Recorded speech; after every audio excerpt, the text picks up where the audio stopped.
So let's talk about tools right now. In my presentation, those are all the tools that I have used during my previous fundraisings. If you want to have some sample presentation, sample pipeline, just email me and I'll be glad to send that over to you. So the easiest way to build a pipeline of investors is one you get from that, public lists such as TechCrunch list, Crunchbase, Techstars, all those databases out there are investors. But you can also do it on your own because those leads are actually often outdated. Go to LinkedIn Sales Navigator, just buy a premium plan and filter through all the VCs that are existing in Europe and the US. Use Scrub.io and just export those details about their emails, their website, their company name, their position in the company, and easily manage them. It's easier to manage when you get a CSV and then integrate that into your favorite CRM software such as Salesforce, Pipedrive, or HubSpot. And then use the tools that are going to facilitate the email exchange, which could be Mixmax or any other email, let's say, exchange tools out there to help you better prepare materials and to be more efficient and really measure all the open rate and the conversion rate with your investors. So the three basic tools that will move those investors through your pipeline is number one, a forwardable intro email. That's the stage of I'd like to learn more about your company. After that, send a 5-slide deck, a teaser for the investor. And that's the stage that the investor will say, I think we should meet, right? The full deck is only useful when they will say that, shut up and take the money. So the full deck is really at the end of that stage of interest. So a forwardable intro email reduces the work for the person making an intro.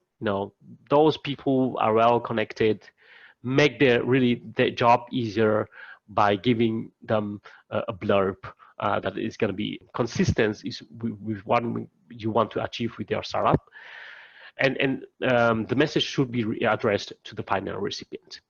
It should contain no more than 2 paragraphs about your startup, 1 sentence, 2 sentences about what you're doing and why is it better than your competitor, and why is it relevant. I mean, the message of the email, why is it relevant for that investor? And always finish with a CTA, ask for a meeting, ask for feedback, ask for another introduction. Always give them on their plate what they will have to do with all that information that you have provided them with. So here's 2 examples of intro email.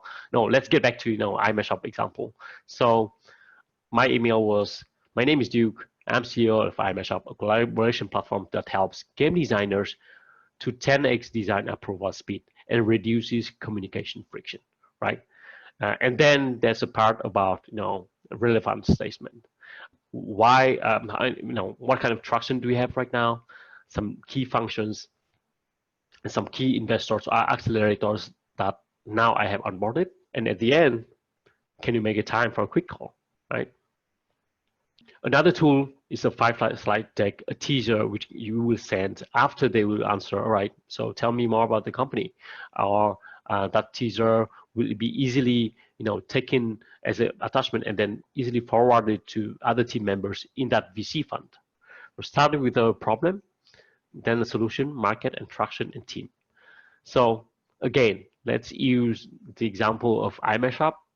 So the problem is that the 3D artists waste 3 hours per day to ask for feedback for their assets.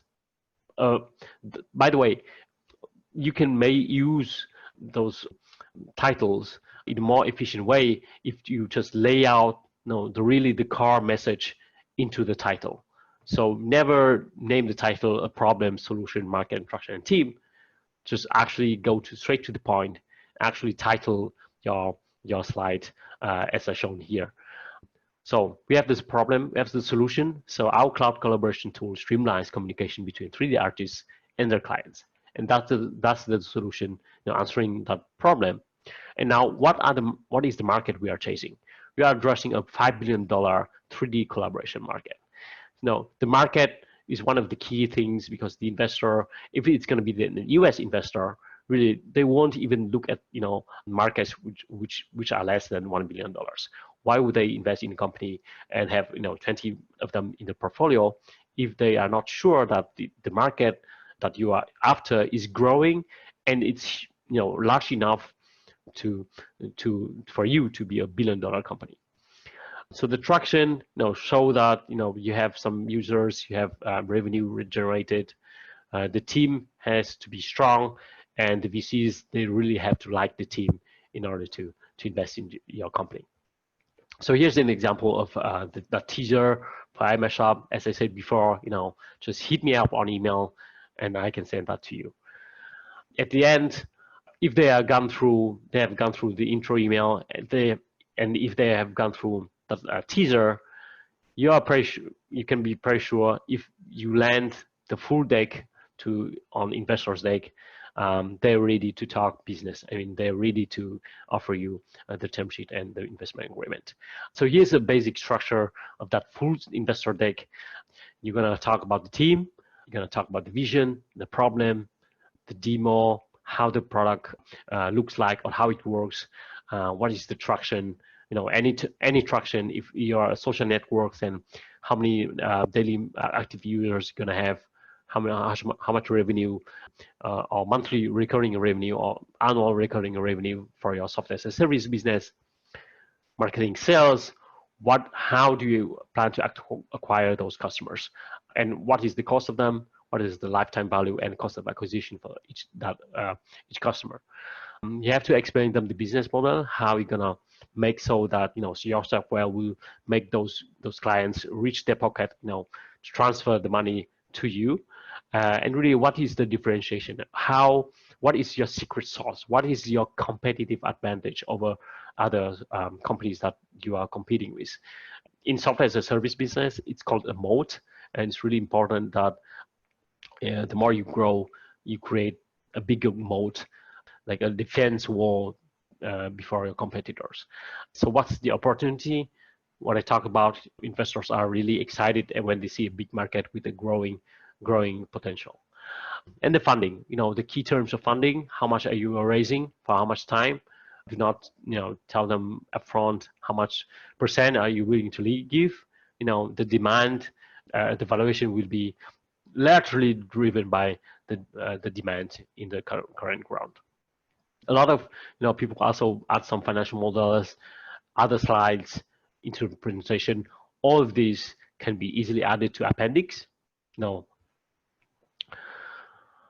key takeaway from these are, have a solid forwardable intro email, have a teaser, have a full investor deck, and a financial model, and use them at the right stage of fundraising.